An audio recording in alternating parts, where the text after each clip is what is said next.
தாம்பரம் மாநகராட்சி அனகாபுத்தூர் பகுதியில் பாதாள சாக்கடை திட்டத்தை விரைந்து முடிக்க வலியுறுத்தப்பட்டிருக்கிறது. இது தொடர்பான கூடுதல் விவரங்களை வழங்குவதற்காக செய்தியாளர் ராஜேஷ் இணைப்பில் இருக்கிறார். வணக்கம் ராஜேஷ், விவரங்களை பதிவு பண்ணலாம்.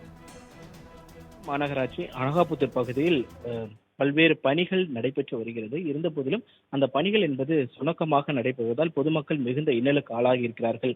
அதனால் அதனை கண்டிக்கும் விதமாக அதிமுக சார்பில் கண்டன ஆர்ப்பாட்டம் அறிவிக்கப்பட்டிருக்கிறது. இது தொடர்பாக அதிமுக பொதுச் செயலாளரும் தமிழக எதிர்க்கட்சித் தலைவருமான எடப்பாடி கே பழனிசாமி வெளியிட்டிருக்கக்கூடிய அறிக்கையில், தாம்பரம் மாநகராட்சி அனகாபுத்தூர் பகுதியில் அதிமுக ஆட்சியின் போது கொண்டு வரப்பட்ட பாதாள சாக்கடை திட்டத்தை விரைந்து முடிக்காத மற்றும் அம்மா உணவகத்தை முடக்க நினைக்கும் திமுக அரசை கண்டித்தும், மக்களின் அடிப்படை தேவைகளை நிறைவேற்றாமல் அரசியல் காழ்ப்புணர்ச்சியோடு செயல்பட்டு வரும் திமுக அரசையும் மாநகராட்சி நிர்வாகத்தையும் கண்டித்து மக்கள் நலன் சார்ந்த திட்டங்களை அடிப்படை தேவைகளாக உடனடியாக நிறைவேற்றி தர வலியுறுத்தி வருகின்ற 3ஆம் தேதி, அதாவது ஆகஸ்ட் 3ஆம் தேதி சனிக்கிழமை அன்று அதிமுக சார்பில் கண்டன ஆர்ப்பாட்டம் நடைபெறும் என்று தெரிவிக்கப்பட்டிருக்கிறது.